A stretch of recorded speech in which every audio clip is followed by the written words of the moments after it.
Hello, I'm Officer Scott St. John with the Lake Havasu City Police Department, and I'm here to talk to you about crosswalk and pedestrian safety. As the weather cools in Lake Havasu City and our children return to school, we see an increase in pedestrian activity, not just around the schools, but in the entire community. The safety of our drivers and pedestrians is a top priority for the Lake Havasu City Police Department. We have several different types of crosswalks in our community, and I'd like to take the next few minutes to familiarize you with the types of crosswalks we have and the responsibility of pedestrians, drivers, and non-motorized riders in these crosswalks. You may have noticed one of our solar-powered, button-activated pedestrian crossing flashers in our city. We now have 4 of these units in the city, 2 of which were purchased with a grant. One is located here at Magnolia at the new multi-use pathway. Others are located on Swanson Avenue at the multi-use pathway, at the center divider by the Senior Center crosswalk, and at the end of the London Bridge on the island side at the pedestrian crosswalk there. These flashers serve as a warning that a pedestrian is about to enter the crosswalk. They are activated by pushing the button. Then the flashers will flash for at least 30 seconds to allow a pedestrian to enter the crosswalk and cross safely. The flashers serve as a warning to notify drivers as they approach the crosswalk that a pedestrian is about to enter. Keep in mind that drivers are required to yield to pedestrians in marked or unmarked crosswalks. An unmarked crosswalk would be at the corner of an intersection from corner to corner. Drivers and non-motorized riders are required to yield to pedestrians in the crosswalk, but only in their half of the crosswalk, as long as it poses no danger to the pedestrian. Pedestrians are required to watch out for drivers and non-motorized riders and keep in mind that they may not see them very well. Pedestrians need to remember that these flashing lights are just flashing lights. There's no positive barrier, there's no gate that comes down to stop a car like a railroad crossing. When you're about to cross at the crosswalk with a button-activated flasher, first hit the button. It'll start to beep to notify the pedestrian in the crosswalk that it's time to cross. As you approach through the crosswalk, you want to look both directions. If there is a car that's in the intersection, you want to make eye contact with the driver and then keep assessing for threats, anybody that might be passing as you cross the crosswalk. When you get to the center of the crosswalk, you always want to look the other direction to make sure that a car that might be coming from this direction would see you also. And constantly assess for these threats as you go through the crosswalk.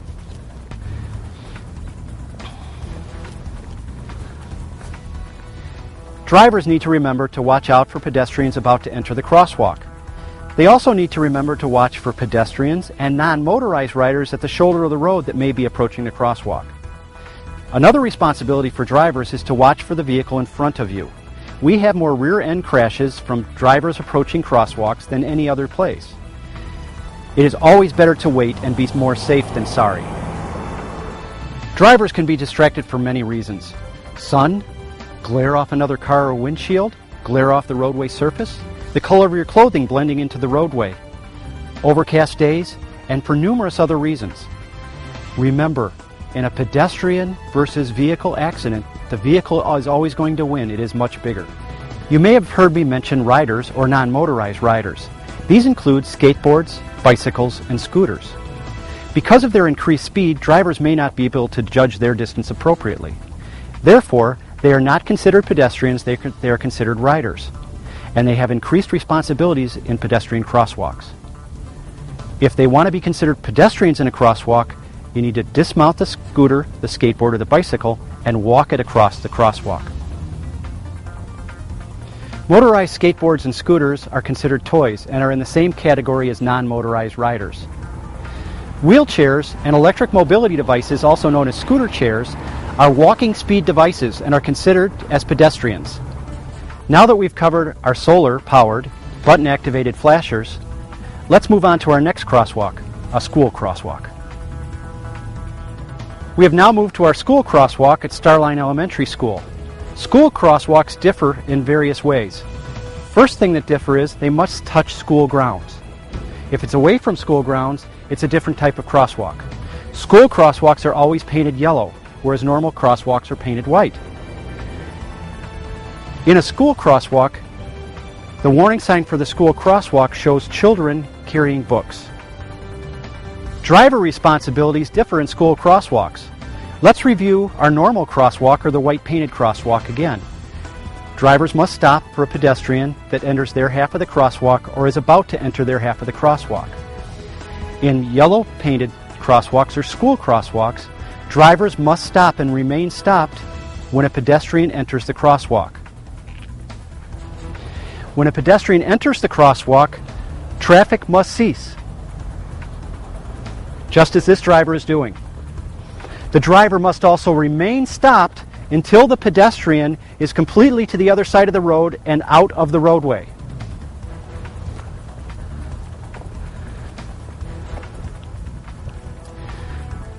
When the pedestrian exits the road, it's safe for the driver to proceed. I'd like to take a moment to talk about speed limits in school areas. No matter what the speed limit is in the area surrounding the school, the speed limit approaching the school will always be 25 miles an hour. That is to protect our children during school, after school, and on weekends, as normally schools are places where children want to play. During school hours, there will be 15-mile-an-hour signs near the school crosswalks in the entrance to the school. That's to protect our children as they enter and exit the school before and after school. At the end of the day, those 15-mile-an-hour signs are removed and they're replaced again the next school morning. Please remember to use extreme caution around our school zones. The safety of our children depends on it. Now let's move to our next crosswalk area, the protected crosswalk by the Senior Center.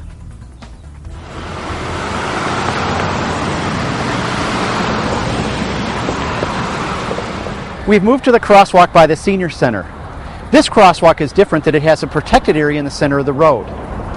Drivers need to be aware that this crosswalk is very well protected by concrete-filled steel posts. If a car were to go out of control and hit these posts, it would definitely stop the car. This crosswalk is equipped with a solar-powered, button-activated crosswalk flasher, as you can see behind me. This center area of the crosswalk is a protected area for pedestrians when they can cross the street halfway, stop in the center and rest, look over the golf course or the lake area, and then continue on. While we were on Acoma Boulevard in the area of the golf course, I wanted to say a few words about golf cart safety. We're just up from the protected pedestrian crossing by the Senior Center, and we're at one of the pedestrian crossings at the golf course. A walking golfer that is either carrying or pulling his clubs on a cart is considered a pedestrian and afforded all the protections of the crosswalk. However, a motorized golf cart is not considered a pedestrian and must obey the rules as if it were a passing vehicle on the street. So a golf cart in this situation must stop, wait for traffic to clear, and then cross. Whereas a pedestrian, once they approach the pedestrian crossing, vehicles should become aware of them and stop accordingly to allow them to cross in the crosswalk. We've now moved to the downtown area, which is the last crosswalk area that we'll cover today. The downtown area crosswalks were built in an effort to beautify the area of the downtown. They have a brick or a brick finish and are outlined by concrete to outline the crosswalk itself. The approach areas to the crosswalk, where the cars normally are parked during the daytime, have either lighted or reflective markers to show the entrance of the seating area, which I'm standing now. Drivers in these areas, the responsibilities are, at night, they need to be very aware of the seating areas and drive in the roadway portion only, not the area that the cars park. If you drive in the areas that the cars park and drive over the reflective or lighted markers, you take a very large risk of striking the raised areas where the seating is. Remember, there are hundreds of crosswalks in our city. Some have flashing lights, some are brick finish, some are painted white, some are painted yellow, some even have protected areas. They all mean the same thing, safety.